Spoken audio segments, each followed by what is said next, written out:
Assalamualaikum warahmatullahi wabarakatuh.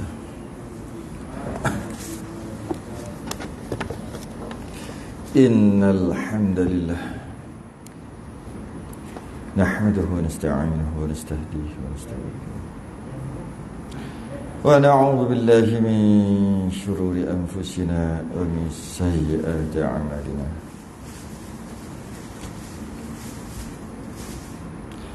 من يهده الله فلا مضل له ومن يضلل فلا هادي له أشهد أن لا إله إلا الله وحده لا شريك له أشهد أن سيدنا محمدا عبده ورسوله اللهم صل وسلم وبارك على سيدنا محمد الفاتح لما أغلق والخاتم لما سبق ناصر الحق بالحق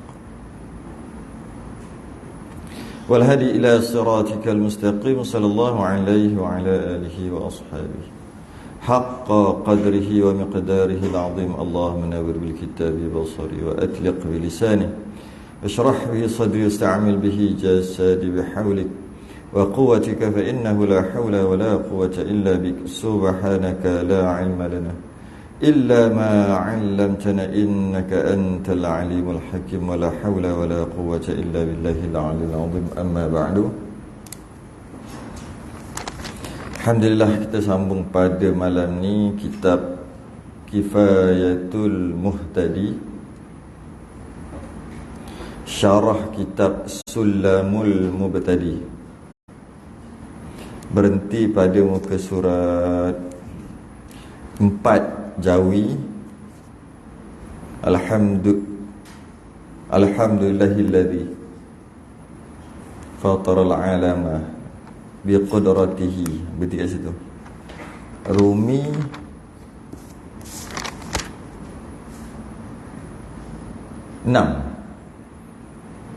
Rumi 6 Jawi 4. Dan 4 tu 7 daripada bawah. 04 7 daripada bawah. Rumi 6. Okey.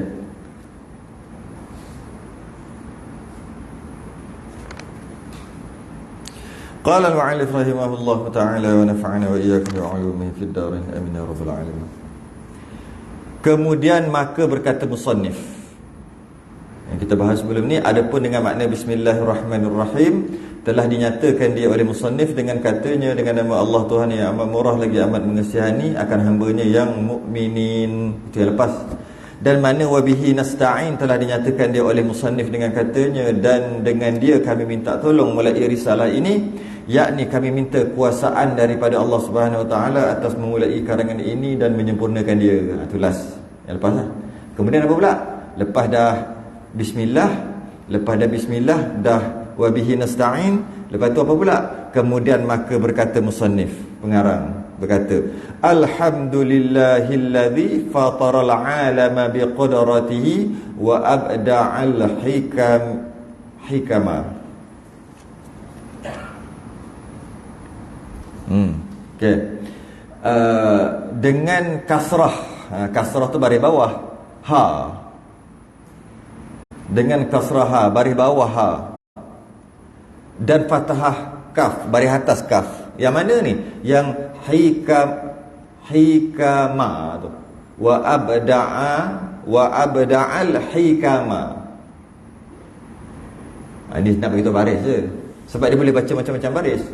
Hakama boleh, hakima boleh, hakim tu kan. Ha baris depan boleh, hukama, hukum.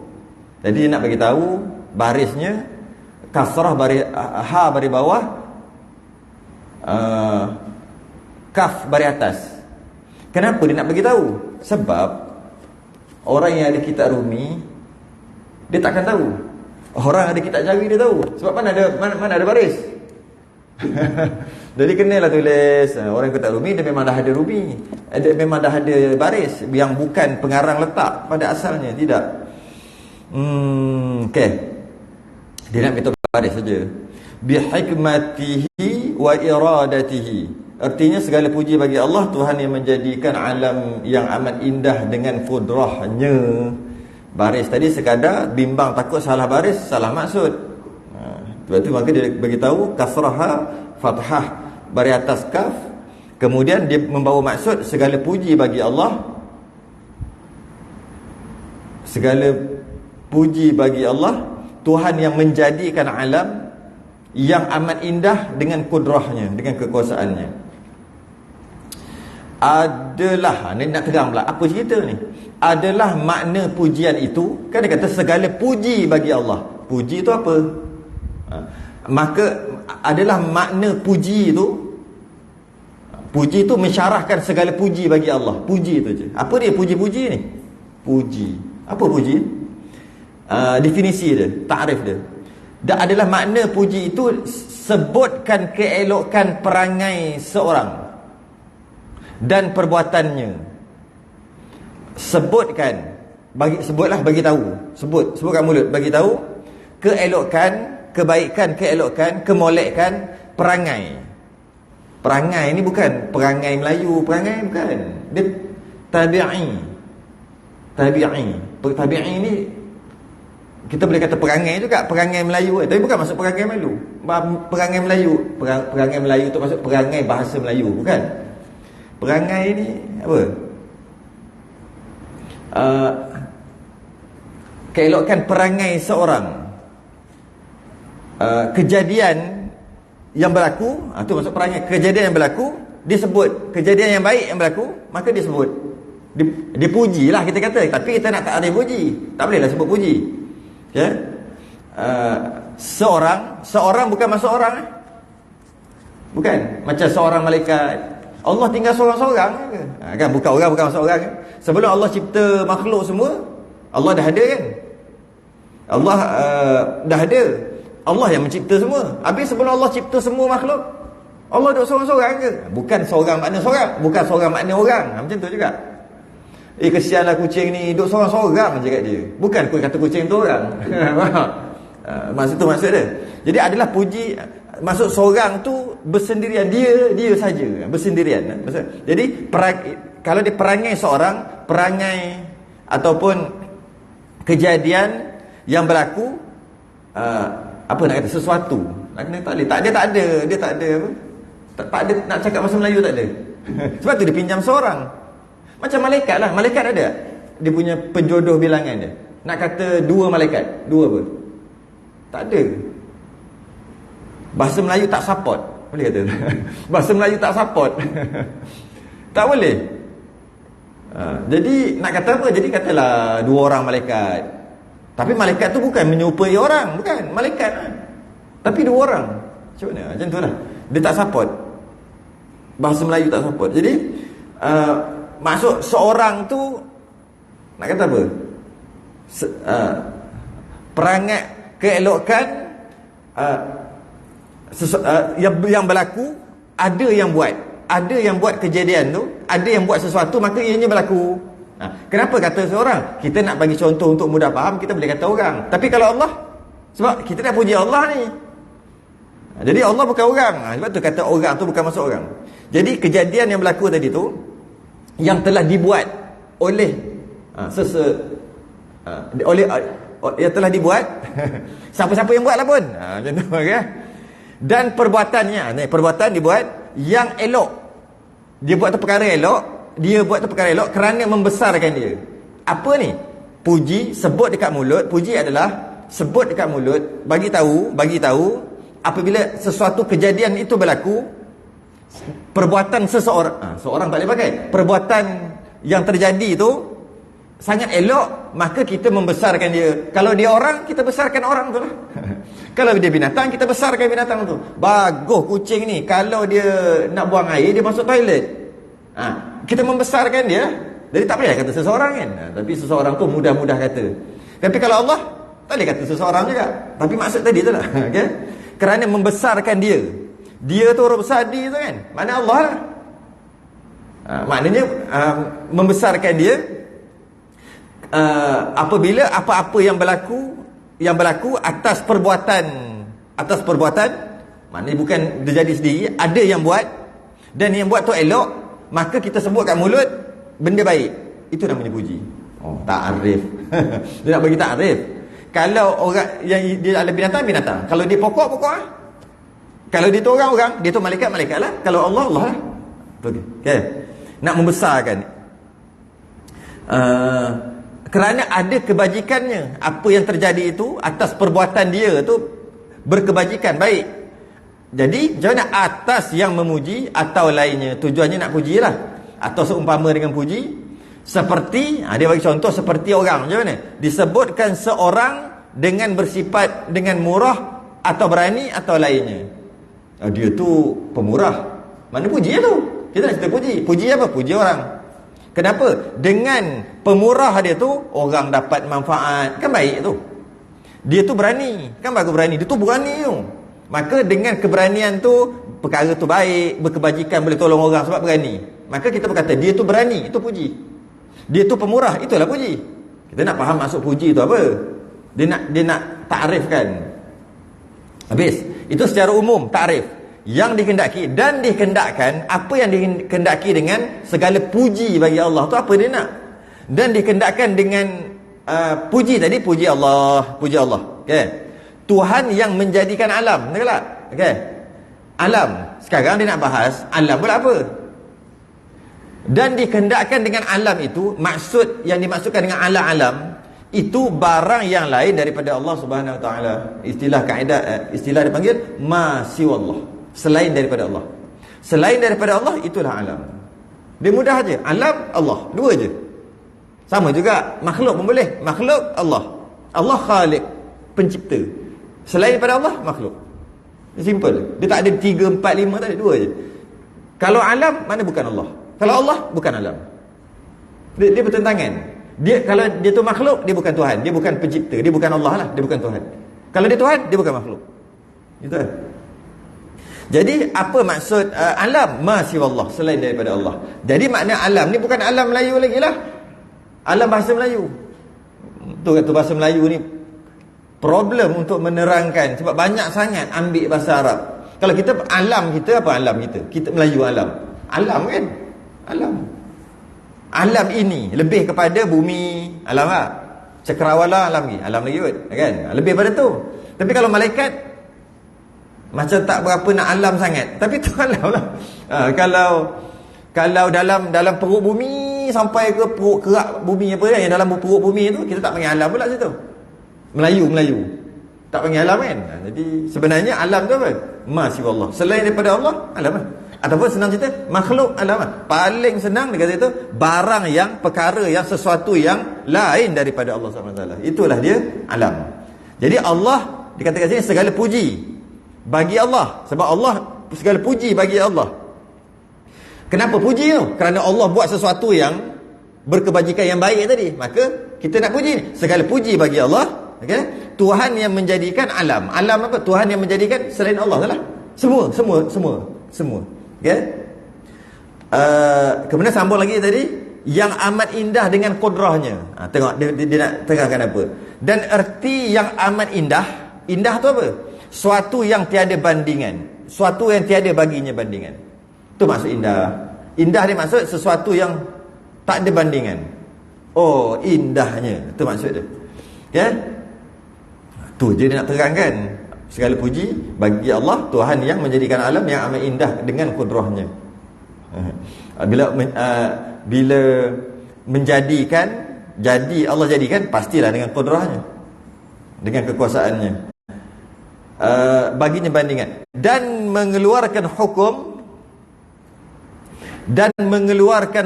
bagi hukum dengan hikmahnya dan iradahnya dan kehendaknya. Mengeluarkan hukum ni satu ketetapan. Sama juga hukum dah jadi bahasa Melayu. Problem lagi. Bukan hukum-hukum tu je. Ya, itu hukum juga. Hukum haram halal tu pun hukum juga. Tapi yang masuk hukum ni bukan ketetapan. Ketetapan Allah. Allah tetapkan. Bila sebut tetap, maknanya dia tetap lah.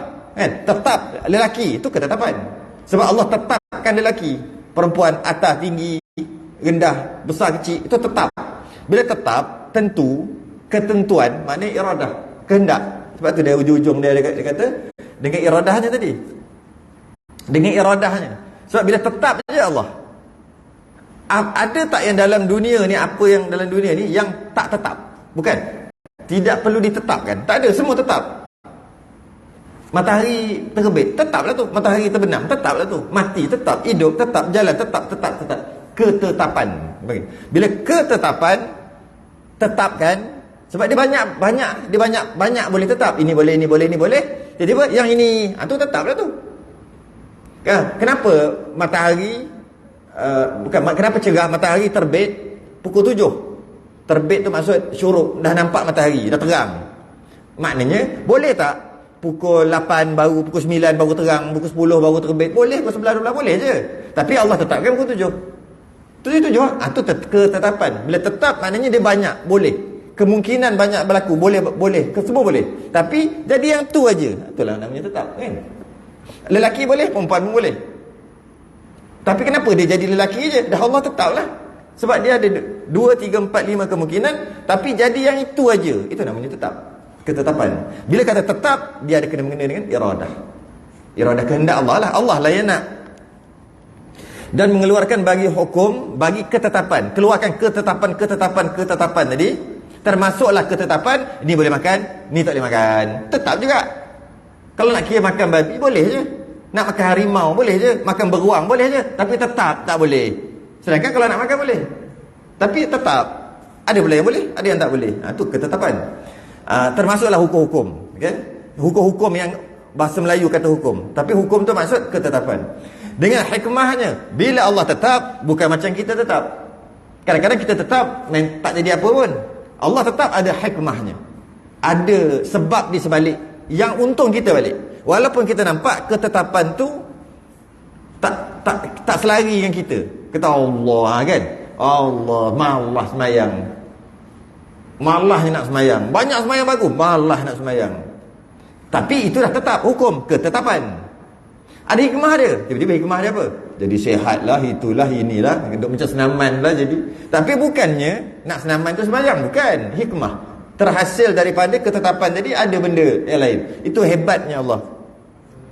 Itu maksud hikmah.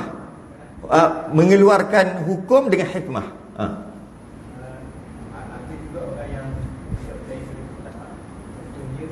Tak percaya kepada ketetapan.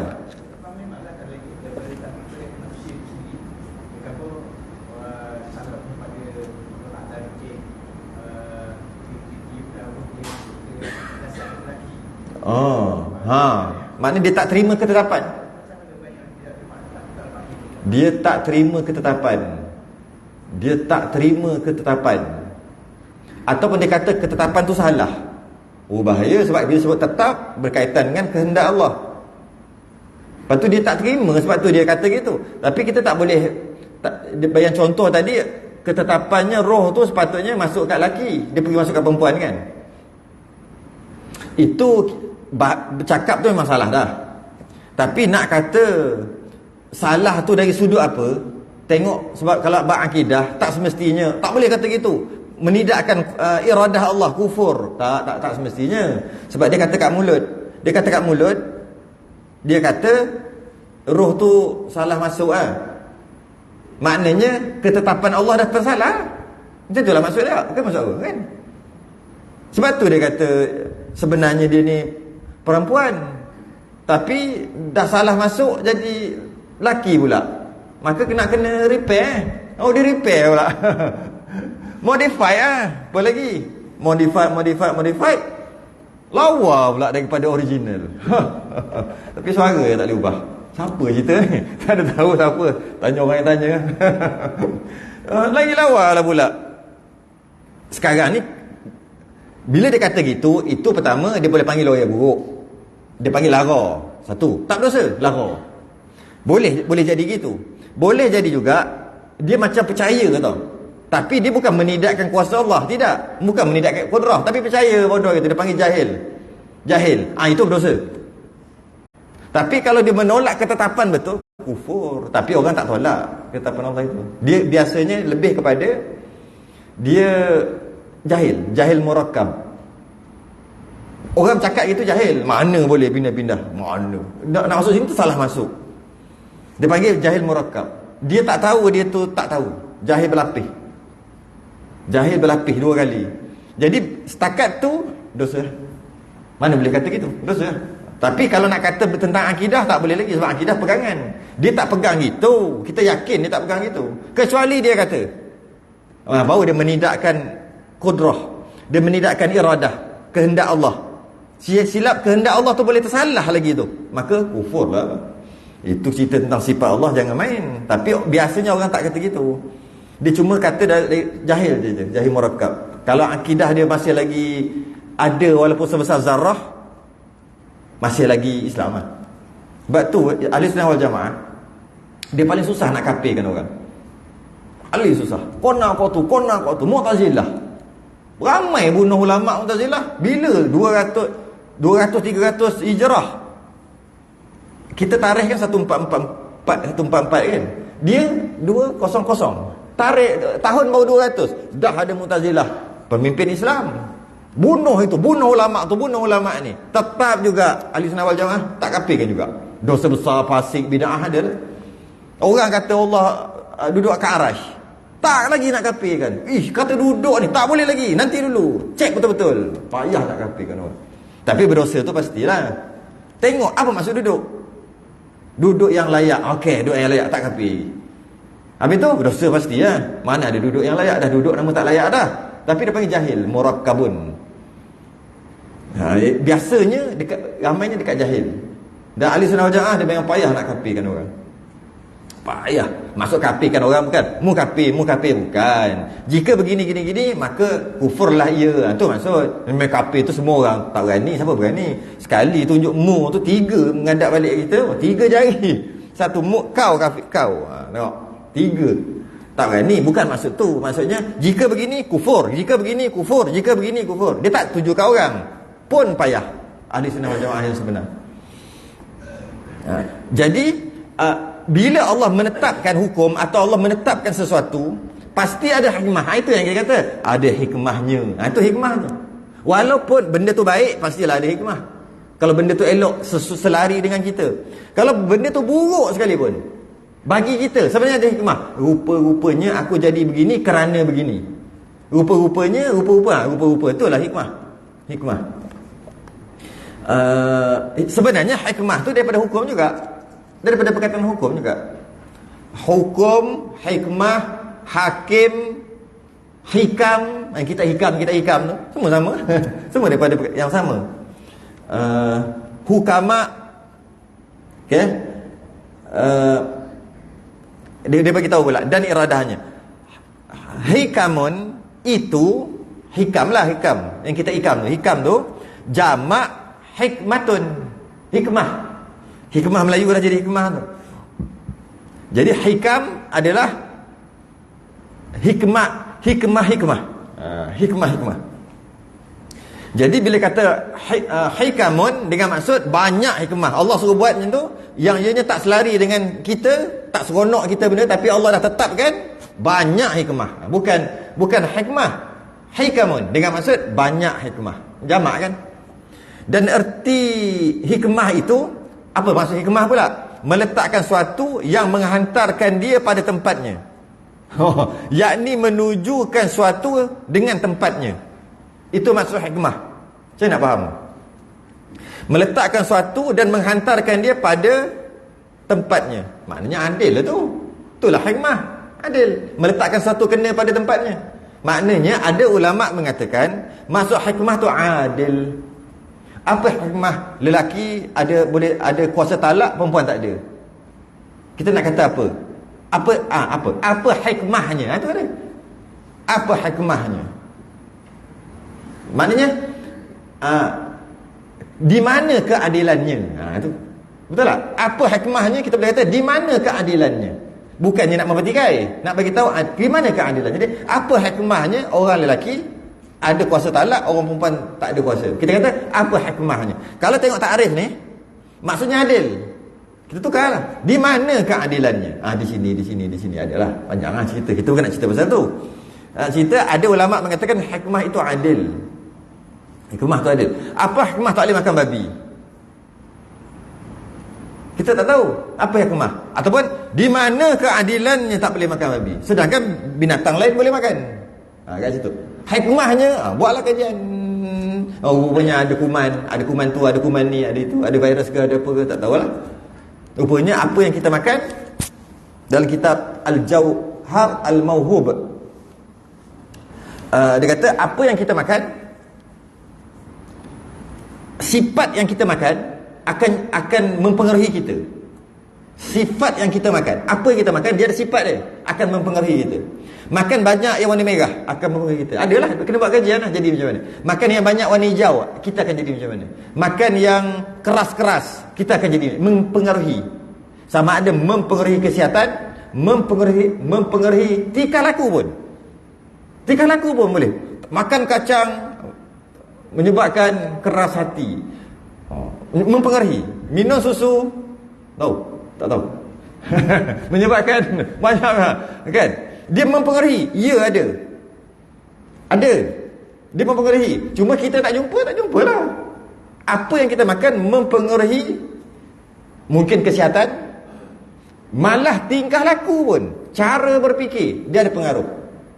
Dia akan mempengaruhi. Jadi itulah hikmah tu. Makan. Okey, kenapa tak boleh makan babi?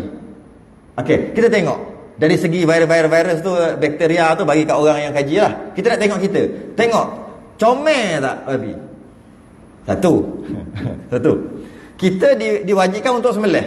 Ada leher tak dia? Payah nak cari. Dua. Tengok cara dia makan. Dia makan, dia berak, lepas tu dia makan tahi dia. Lepas tu dia kata dia buat good, like. Dia jaga tak? Dan sebagainya. Tak. Maka dengan makan tu mempengaruhi apa? Dari segi kesihatan tu tanya doktor lah. Dari segi tingkah laku binatang tu menyebabkan perangai tu lebih kurang macam sama lah juga. Ada tu perangai. Menyondol tak tentu pasal, macam tu lah perangai dia. Dia mempengaruhi. Cuba tengok ayam. Baik je. Dia cakap kok. Baik je. Dia mempengaruhi. Tengok lembu. Sampaikan orang buat apa-apa relax. Orang picam horn dekat tengah jalan, pek dia buat bodoh je. Dia tak ada mengelupur, tak ada kan? Tengok. Cuba tengok kambing. Nampak? Sebab tu dia mempengaruhi. Kita tahu lah kan, makan kambing tak boleh, itu lah tak boleh kan. Ada orang duk kata kan, panas lah itu. Ada. Mempengaruhi. Makan biawak, mempengaruhi. Ada. Cuma kita kena jumpa atau kita tak jumpa. Ceritanya, di mana keadilannya? Boleh makan biawak pasir Arab, tak boleh makan biawak Melayu. Saya sebut nama biawak, tak sebut nama dhab, biar nampak sikit kebiawakannya. Di mana keadilannya? Ataupun cara baik sikit, di mana hikmahnya? Nak cari tentang takrif je. Jadi ada ulama mengatakan takrif hikmah itu adalah adil. Kita jumpa, kita tak jumpa, kita punya pasal. Tapi ada hikmahnya, ada keadilannya. Dan tapi rasa kalau kenapa lelaki dapat kuasa talak, masing-masing tahu dah kot. Yang dah kahwin semua tahu. Sebab apa? Kalau boleh kat bini aku tak tahulah, sehari 14 kali kena cerai lelaki tu. Kita tahulah macam mana. Kan itulah. Kita boleh fikir sendiri, jumpa di mana keadilannya, di mana hikmahnya. Dan setengah, ni pendapat lain pula, dan setengah daripada makna hikmah itu, ada pendapat lain juga. Hikmah tu maksudnya ilmu dan adil dan hilmun, iaitu lemah lembut. Maknanya ada banyak pendapat lain. Ada kata ilmu, hikmah tu ilmu. Betul juga kan? Sebab kita nak tahu hikmah tu, kita kena kaji sampai sehingga jadi dapat ilmu. Boleh jadi. Adil, dah bincang tadi. Hilmun, lemah lembut. Boleh lah kot. Apa hikmahnya? Itu kita kerana ada kelemah lembutan di situ. Okay. Dan yang dikehendaki di sini iaitu ilmu pada hukum dan adil pada hikmahnya. Ilmu pada hukum dan adil pada hikmah. Ini dari segi adab. Adab. Dari segi adab, kita dengan Allah, kita kena beradab. Adab dia tak sama adab dengan manusia. Tak sama. Contoh yang tak sama. Kita akan mengaji bab tu nanti dalam bab akidah nanti. Ni saya nak petik-petik. Sebab kita ada mengaji, kalau mengaji bab akidah dia akan jumpa benda ni. Kita tak boleh kata siapa buat babi, siapa cipta babi. Allah mencipta babi. Tak boleh. Saya nak bagi perbezaan di antara adab dengan Allah dan adab dengan manusia berbeza. Dia tak ada aku janji betul aku kedah. Tak ada. Dengan Allah tak ada gitu. Betul ke salah ke apa ke, last sekali kita yang, sebab tu kita hamba. Dia tak sama. Kebenaran dalam kita bermasyarakat, dalam kita kebenaran kita redah, kita sanggup redah. Janji benar. Tapi dengan Allah tak boleh gitu. Dia tak sama, formula dia tak sama. Boleh kata Allah, siapa mencipta babi? Allah telah menciptakan, Allah yang mencipta babi. Siapa cipta babi? Allah yang cipta babi. Kau tengok babi tu, Allah lah cipta tu. Tak boleh. Bukan kata bukan Allah cipta babi. Adab. Allah cipta. Tengok kera tu, banyak kera tadi saya tengok dia. Allah banyak, duk main atas. Kuat tangan dia boleh duduk atas apa, tali api tu, wire api tu. Banyak. Tengok tu, Allah yang buat kera tu. Tak boleh. Bukan kata bukan Allah buat kera, Allah buat segala-galanya. Kan dah sebut tadi, masya Allah, selain pada Allah semua Allah buat. Tapi tak boleh kata gitu. Tak boleh kata, tak boleh sebut kat mulut. Tu kata. Kenapa? Beradab. Sedangkan kalau orang tu buat, kita boleh kata engkau lah yang buat. Benda benar. Takkan nak sorok. Kita kata gitu. Itu dengan manusia. Malah sebenarnya dengan manusia pun kita ada yang tak beradab kalau kita cakap benda yang benar. Okey. Dia lahir-lahir, tahu-tahu ada dia lahir-lahir. Dah besar, dia tengok dia ada abang. Dia ada kakak lah, dia ada kakak. Dia tu lelaki. Dia ada kakak. Macam biasa dengan kakak dia. Dia ada mak ayah. Sampai dah besar sikit, dah cerdik sikit, kita ambil lah umur 15 tahun, tengok bin tak sama. Bin kakak dengan dia. Bin tak sama. Bila bin tak sama, tanya, rupanya dapat tahu kakak ni anak luar nikah. Dengan maksud anak luar nikah lah. Lepas dah mengandung baru kahwin, lepas tu lahir tak cukup 6 bulan kalau ikutnya. Kemudian katalah 4 bulan dia kahwin lahir. Maka dia panggil anak tak sah taraf lah. Anak luar nikah lah. Okay. Dia dah cerdik lah ni. Maksudnya kakak dia mungkin umur lebih sikit lah, umur 20 ke. Dia umur 15 dah cerdik. Bila kata anak luar nikah, maknanya mak dengan ayah dia berzina. Boleh cakap? Nampak? Walaupun benar, tak boleh cakap hukumnya haram. Bukan tak betul. Itu baru makhluk. Itu baru makhluk dengan makhluk pun ada benda yang tak boleh cakap. Walaupun ianya benar. Sebab jadi tak pelik lah bila kata Allah nampak tu babi banyak tu, Allah lah cipta tu. Tak boleh. Tak pelik. Bukan sebab kata bukan Allah tu cipta. Sama juga bukan nak kata mak dengan ayah dia tidak berzina. Bukan. Tak boleh beradab. Itu bukan mak ayah.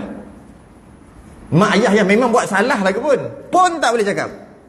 Begitu juga tak boleh kata gitu. Pernah tengok syarahan? Memang kita mungkin tak pernah kata kot babi tu Allah buat. Memang tak ada sebab kita nak bercakap macam tu. Tapi tahu tak boleh cakap benda-benda buruk dekat Allah. Tak boleh. Walaupun hakikatnya memang benar. Tak. Kenapa miskin ni? Allah dah takdirkan rezeki secupak tak jadi segantam. Tak boleh cakap gitu. Tak boleh. Rezeki cupak tak jadi segantang. Tu peribahasa okey lagi. Boleh gantung macam-macam makna. Tapi kenapa kau dah miskin ni? Tak usaha ke apa? Allah dah takdirkan. Tak boleh cakap gitu. Bukan kata bukan Allah takdirkan. Bukan, tak boleh. Maknanya apa dia panggil? Mengumpat Allah. Apa? Sangka buruk kat Allah. Kami kena kata macam mana? Aku yang malah. Aku usaha tak cukup lagi. Hakikatnya Allah tentukan sejak azali lagi. Qada dan qadar. Itu kita tak sembang pegangan. Kita tak sembang pegangan. Kita cerita adab. Dia nak cerita pasal adab ni. Adab ni. Adab. Sebab ada kata kat sini. Dan yang dikehendaki di sini iaitu ilmu pada hukum dan adil pada hikmah. Ini adab. Ayat adab. Allah memasukkan manusia ke dalam syurga dengan rahmatnya, kasih sayang Allah. Allah masukkan makhluk ke dalam syurga. Allah masukkan makhluk ke dalam neraka dengan apa? Dengan keadilan. Ayat masuk dengan syurga bukan adil, beradab. Habis nak kata apa? Allah masukkan seorang itu ke dalam neraka apa? Kerana memang Allah nak masukkan lah kan. Oh, mana boleh gitu. Tapi memang Allah nak masukkan. Habis ni saya duduk cakap daripada tadi, duduk bercakap ni, hanya satu tempat boleh bercakap. Dalam istilah dia panggil medan ta'lim. Ketika belajar, mengajar, muzakarah, boleh. Selain daripada tu tak boleh cakap. Betul saya duduk cakap. Kata tak boleh, ustaz cakap. Kalau tak cakap, macam mana nak faham? Macam mana nak terangkan? Cakap. Tak boleh cakap. Cakap. Tak boleh cakap. Kena cakap. Bila dah cakap, dah faham. Tak boleh cakap. Tak boleh cakap bila? Masa muzakarah boleh. Kau faham tak semalam yang kita bincang tu ini? Boleh. Ataupun belajar, boleh. Tapi saja-saja cakap, tak boleh. Saja-saja cakap tak boleh. Banyak lagi bab tu. Jadi, tengok, dan yang dikendaki di sini iaitu ilmu pada hukum. Bila Allah menetapkan satu perkara dengan ilmunya yang sempurna. Allah kata lelaki mesti kahwin dengan perempuan, tak boleh lelaki dengan lelaki, dengan ilmunya. Suka penetapan dengan ilmunya yang sempurna. Tak boleh perempuan lelaki dengan lelaki, tak boleh dengan ilmunya yang sempurna. Allah menetapkan gini-gini dengan ilmunya yang sempurna. Bila menetapkan hukum. Dan dari segi kita nampak adil ke ni? Itu kata adil pada hikmahnya. Rupa-rupanya sebab tu Allah tak bagi buat. Kerana betul adil pada hikmahnya. Nampak macam kita rugi, macam kita ni, rupa-rupanya ada hikmah di sebalik. Yang bab tadi lah, bab makan ke bab apa. Ini namanya beradab. Tapi hakikatnya ilmu pada hukum sebenarnya hikmah pun ilmu Allah juga. Iyalah Allah menentukan dengan ilmu, keadilan pun dengan ilmu Allah juga. Sama tadi, Allah masukkan ke dalam syurga dengan ilmu Allah, dengan kehendak Allah, dengan kudrah Allah. Allah berkuasa, maka dengan kekuasaan Allah, Allah masukkan dia ke dalam syurga. Dengan ilmu Allah, Allah masukkan dia dalam syurga. Dengan kehendak yang paling besar, kehendak, iradah. Dengan kehendak Allah, Allah masukkan dia dalam syurga. Dalam neraka pun sama juga. Dengan kekuasaan Allah, Allah masukkan dalam neraka. Dengan ilmu Allah, Allah masukkan dia dalam neraka. Dengan kehendak Allah, Allah masukkan ke dalam neraka. Itu hanya boleh cakap macam ni aja. Saya saja nak cakap haram, berdosa, mengumpat Allah, sangka buruk dekat Allah. Kita kena sentiasa sangka baik dengan Allah. Kenapa tak ada jodoh ni? Kenapa tak kahwin lagi ni? Tak ada jodoh. Tak boleh cakap macam tu. Kita bukan cakap memanglah jodoh ni Allah dah tentukan. Hei, siapa cerita tentang pegangan semua Allah tentukan? Bukan. Kita cerita tentang kenapa tak kahwin lagi. Tak ada jodoh, mana mengumpat Allah? Kata Allah tak bagi kan? Mana tahu Allah tak bagi? Habis macam mana ni? Kata akulah yang tak apa nak cari. Nanti dia kata pergi cari timba. Kalau perempuan lah. Tak ada lah zaman sekarang. Tak ada lah pergi cari timba. Tak ada lah sekarang ni. Mana ada zaman pergi cari timba, timba cari pergi. Diam bermakna setuju. Tak ada lah sekarang ni. Tapi kenapa? Dia sendiri yang tak usaha, dia sendiri yang malas, dia sendiri tak peduli. Maka salah letak kat diri dia. Hakikatnya memang Allah tentukan jodoh. Letak kat diri. Habis tu kita macam ni, dia letak kat diri kita. Kita yang lemah, kita yang salah, kita. Itulah hakikat kehambaan. Ini kata hamba tapi perangai macam Tuhan cara tengok cara ni.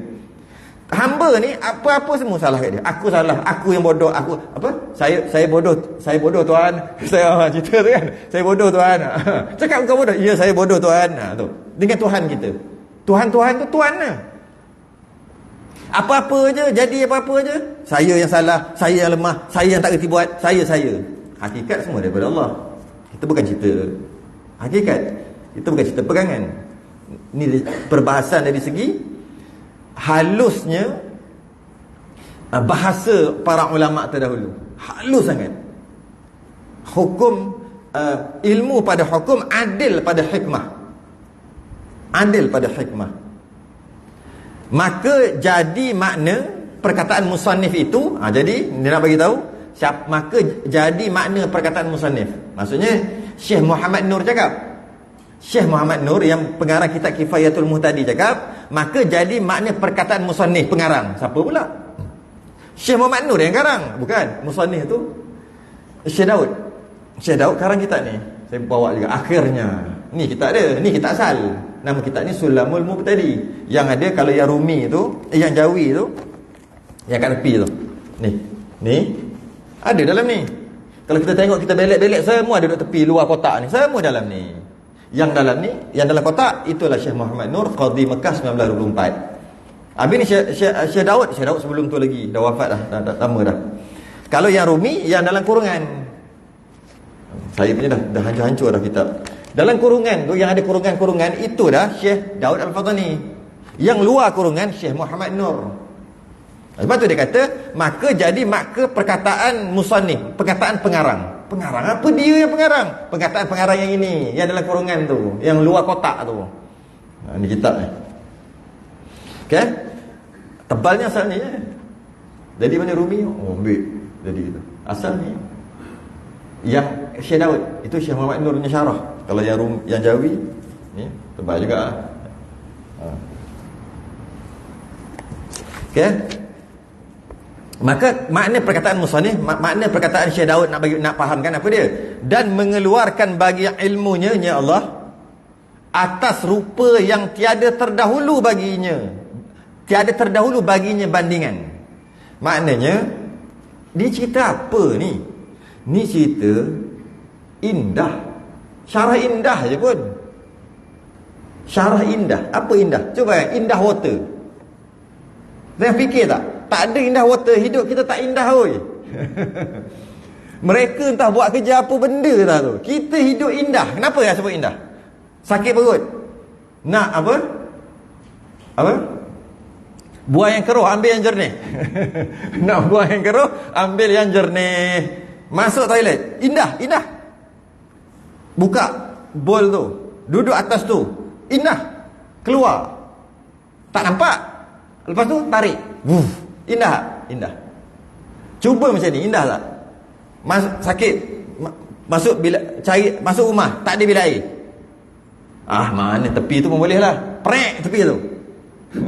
Lepas dah tak sakit, dah selesai dah, ambil tisu, ambil kain lah, bubuh, cari baldi, jiru, indah hidup. Betul dia kata indah hotel. Itu yang jadi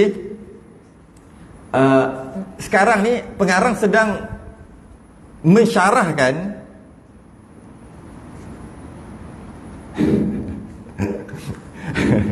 ada orang mengaku ayat dia. Ambil.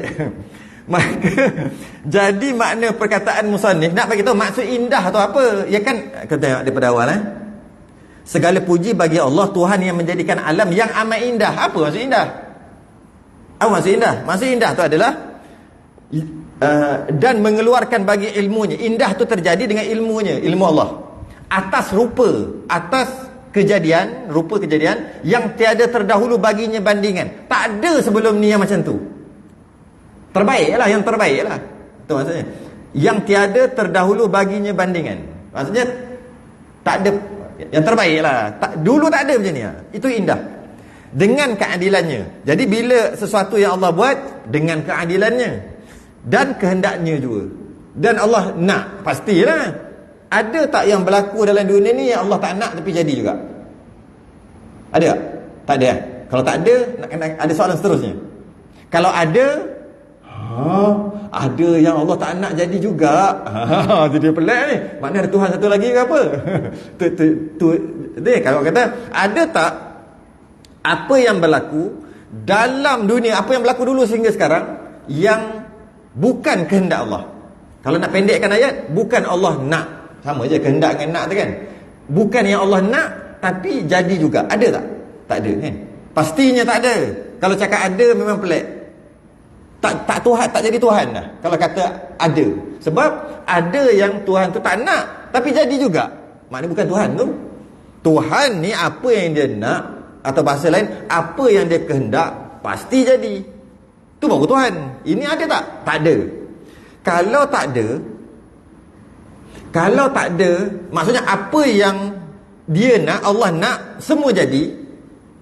Ada tak yang kejadian yang berlaku benda buruk? Benda buruk ni sebab kita pembunuhan, penderaan, perzinaan. Ada tak berlaku? Ada berlaku. Okey, tadi kata semua Allah nak. Allah nak tak? Perzinaan itu berlaku. Sebab tu dia cover dengan keadilannya. Sebenarnya memang Allah nak, tapi nak beradab kena kata keadilannya.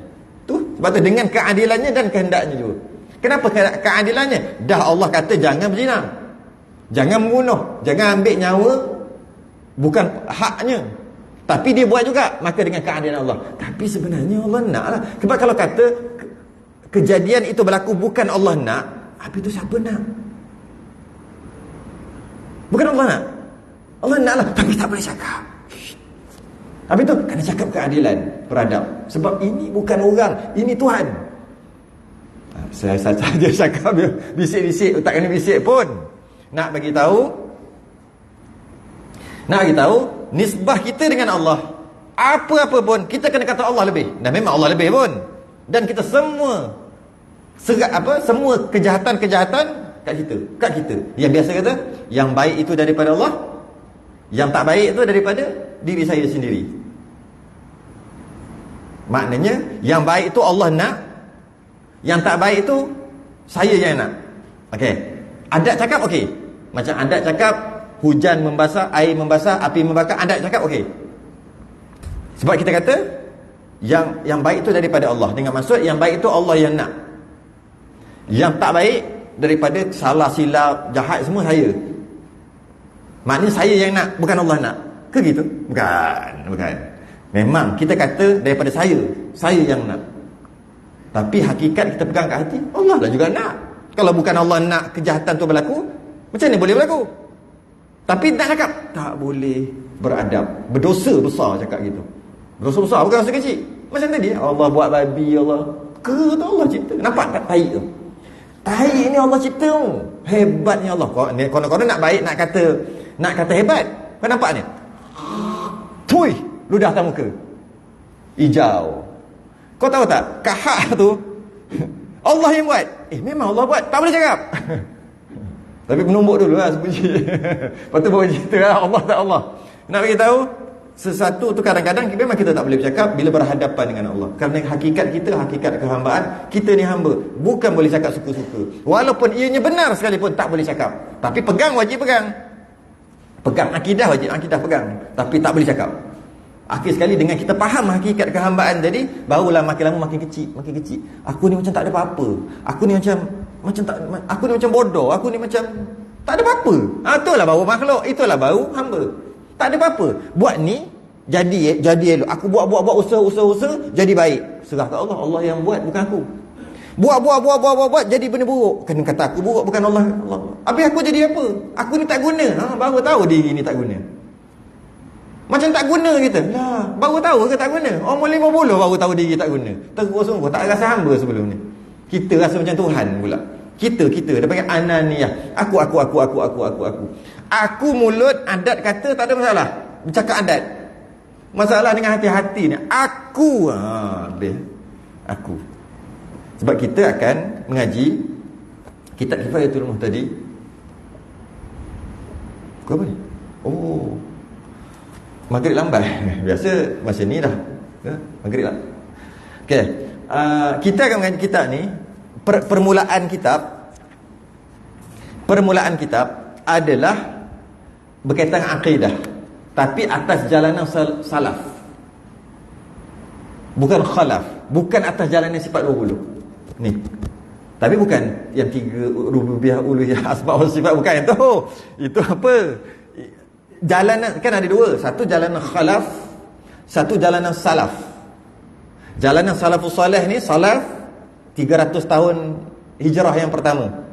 Lepas pada tu dia panggil zaman khalaf, yang kita panggil sifat 20. Dengan cara belajar macam mana pun, last sekali, hujung sekali sama je akidah pegangan. Cara je berbeza. Dia tak ada kira 20. Ada, cuba cari. Ada tak? Tak ada. Tapi ada cerita Allah wujud. Ada cerita. Malah dalam Quran pun kata ada Allah wujud. Sebab ada orang kata kan, benda mengaji sifat 20 zaman Nabi mana ada? Ya, zaman Nabi tak ada sifat 20. Ada kata, ada asal tak ada. Iya ke? Sifat 20 ni Abul Hasan Al-Asy'ari Abul Hasan Al-Asy'ari sifat 13. Abul Mansur Al-Maturidi baru sifat 20. Alah 200 hijrah lebih. Maknanya Nabi dah wafat 200 tahun lebih baru ada sifat 20. Tak, zaman Nabi ada. Malah zaman Nabi Adam pun ada. Macam nak jawab? Betul tak? Betul. Ada. Habis mana ada? Memang cari sifat 20 tu tak ada. SIFAT 20. Sad fa ta 2 macam tu kan? Kosong. Mana ada? Habis yang ada apa? Dalam sifat 20 cerita pasal apa? Yang pertama, wujud. Ada tak Nabi ajar Allah wujud? Wujud tu ada? Ada. Nabi Adam ada tak ajar anak-anak dia Allah tu wujud? Ada. Zaman Nabi ada sifat 20. Tu cara nak orang ni. Tu lah cara diorang ni. Diorang main suka cakap macam tu kan. Nah, cakap konak tu konak. Kita cakap gini juga. Allah tu qidam, tidak ada permulaan. Agak-agak Nabi Adam ajar anak-anak dia, ada tak bahawasanya Tuhan kita Allah tidak ada permulaan, qidam? Ada? Ada. Takkan tiba-tiba Allah ada permulaan. Nabi ajar. Maknanya sifat 20 ada zaman Nabi Adam. Tapi dengan cara tadilah. Dengan cara tu. Apa yang mukhalafatuhu ta'ala lil hawadith. Allah tak sama dengan yang baru. Ada tak Nabi ajar zaman Nabi? Ada zaman. Ada tak Nabi Nuh ajar? Ada. Nabi, semua Nabi ada ajar. Memang pun. Kerana daripada awal Nabi Adam bawa Islam, syariat berbeza tapi akidah sama. Syariat, ini boleh makan, ini tak boleh makan. Nak semayang, ini caranya. Semayangnya macam gini, berapa kali. Apa najis macam mana nak buat. Boleh berkahwin, tak boleh berkahwin. Berubah-ubah. Semua Rasul yang diutuskan berubah. Tapi akidah satu je, tidak mensyirikkan Allah. Allah tu lah juga. Sebab tu kata sifat 20 ada zaman Nabi Adam. Boleh guna apa ni? Kalau dia kata tak ada, tanya. Agak-agak anak Nabi Adam ajar anak-anak dia Allah tu ada tak? Mestilah ada. Itulah yang pertama sifat 20, iaitu wujud. Kita bacalah sampai habis, sampai 13. Berhenti kat situ lah. Penat. Saya baru datang daripada, baru sampai daripada Terengganu. Habis geng kan ni. Okay. Esok kita akan membahaskan, esok pagi kita qaul utama kan? Betul tak? Kita akan bahaskan satu masalah yang pernah menggegarkan Malaysia satu ketika dahulu, tak lama pun, dalam 2 tahun lepas kot. Iklan kena power. Baru esok orang datang. Gelap je kan. Kena iklan mesti kena power. Yang pernah menggegarkan masalah sembahyang imam makmum. Bila imam terlupa Fatihah, atau imam tak baca mana-mana satu ayat daripada Fatihah, imam tak baca waladdallin ke, imam tak baca ihdinas siratal mustaqim yang masuk metro je. Masuk metro je. Imam senang cerita Fatihah tak baca ataupun tak sempurna. Macam mana makmum nak buat selain farqah, selain bercerai? Jangan duk suka-suka bercerai. Sikit-sikit cerai. Nak selamat diri sendiri aja. Tak setuju sikit cerai. Lepas tu cerai macam mana? Semayang seorang-seorang. Jangan gitu. Ada cara nak menyelesaikan, dan cara dia sangat complicated sehingga menggegarkan Malaysia pada satu ketika dahulu. Wallahu alam. Sambung pagi esok kitab Qaulul Tam, kuliah subuh esok kita sudah ikan tasbih kafarah dan suratul subhanakallahumma hamdik asyhadu an la ilaha illa anta astaghfiruka